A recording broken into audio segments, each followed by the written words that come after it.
తెలంగాణ ఐక్య ఉపాధ్యాయ federation MLC అభ్యర్థిగా Jangiti Kailasam nomination దాఖలు. తెలంగాణ ఐక్య ఉపాధ్యాయ ఫెడరేషన్ ఎమ్మెల్సీ అభ్యర్థిగా జంగిటి కైలాసం నల్గొండ జిల్లా కేంద్రంలోని కలెక్టర్ కార్యాలయంలో సంఘం బాధ్యులతో కలిసి నామినేషన్ దాఖలు చేశారు.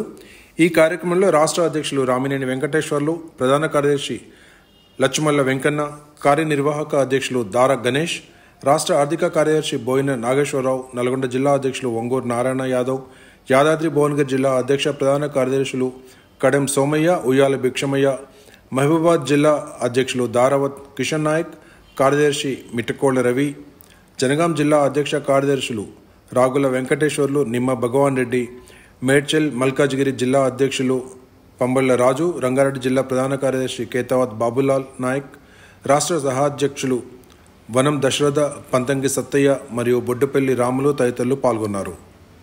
జంగిటి కైలాసం తెలంగాణ టీయూటీఎఫ్ అధికారిక అభ్యర్థిని ఎమ్మెల్సీ ఎన్నికల్లో గౌరవ వరంగల్, ఖమ్మం, నల్గొండ ఉపాధ్యాయ ఓటర్ మహాశయులకు నమస్సుమాంజలు. రేపు 27వ తారీఖు జరగబోయే ఎమ్మెల్సీ ఎన్నికల్లో నాకు మొదటి ప్రాధాన్యత ఓటు వేసి గెలిపించాలని సవినీయంగా మనవి చేసుకుంటున్నాను.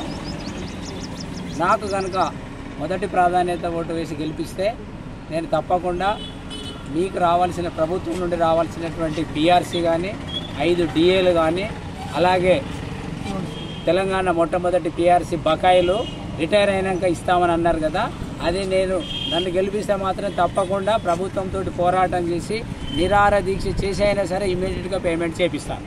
కాబట్టి దయచేసి నాకు మొదటి ప్రాధాన్యత ఓటేసి నేను తెలంగాణ కోసం మేము సపరేట్ సంఘాన్ని ఏర్పాటు చేసినటువంటి వాళ్ళం ఇక్కడ ఉన్న వాళ్ళంతా మా రాష్ట్ర అధ్యక్షులు ఆర్వి గారు, రాష్ట్ర ప్రధాన కార్యదర్శి వెంకన్న గారు, రాష్ట్ర వర్కింగ్ ప్రెసిడెంట్ వరంగల్ నుండి దార గణేష్ గారు, దార ఆర్ వెంకటేశ్వర్లు, జనగామ గారు, వీళ్ళంతా తెలంగాణ కోసం మేము పోరాడినాం.